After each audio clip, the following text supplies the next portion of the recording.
dapat lang daw mawala daw talaga yang si Paula Sugar sa Miss Universe at kung ano man ang nangyayari kay Paula Sugar, okay, ay kasalanan niya yon at wala daw kasalanan si Impacta. Wala daw kasalanan si Impacta at wala daw ginawang masama si Impacta. Puro kabutihan daw ang ginawa ni Impacta. Ang galing, ano? Tapos, eto na po. Dahil po sa pagtatanggol ng ilang mga reyna dito kay ako po ay nagpapasalamat. Thank you so much to Brooke Lee and Jimena Navarrete, the former winners of Miss Universe. And si Iris Mitiner, at marami pa pong former winners ng Miss Universe ang aking gustong pasalamatan dahil tumayo sila sa pagsabing we stand for Paula. Nanggaling sila lahat kay Paula,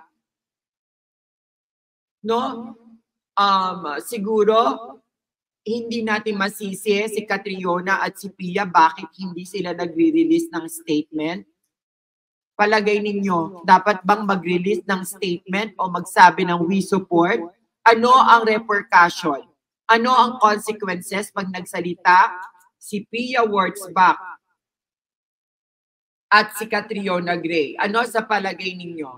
Ako ayoko magbigay ng opinion doon kasi I will always stay by the side of our queens, our winners, Miss Universe, and Pia Wurtzbach, whatever they want to decide whether they speak or not, I will respect and understand their position. Alam nyo na mahal ko yung dalawang yan dahil nagbigay yan ng karangalan sa atin.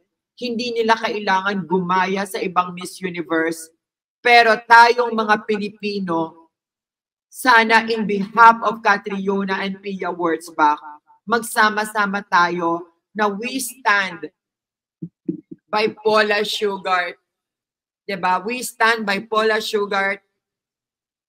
Yun ang ating gawin.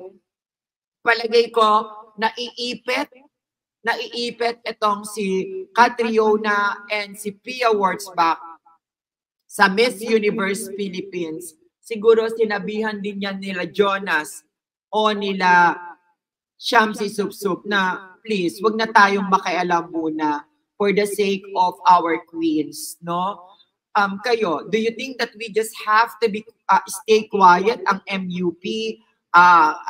Do you think na kailangan bang pigilan nila ang pagsasalita ng former winners natin na magbigay ng suporta? Makakaapekto ba ang pagsuporta ni Catriona Gray at Pia Wurtzbach kay kung sino man ang ipapadala natin,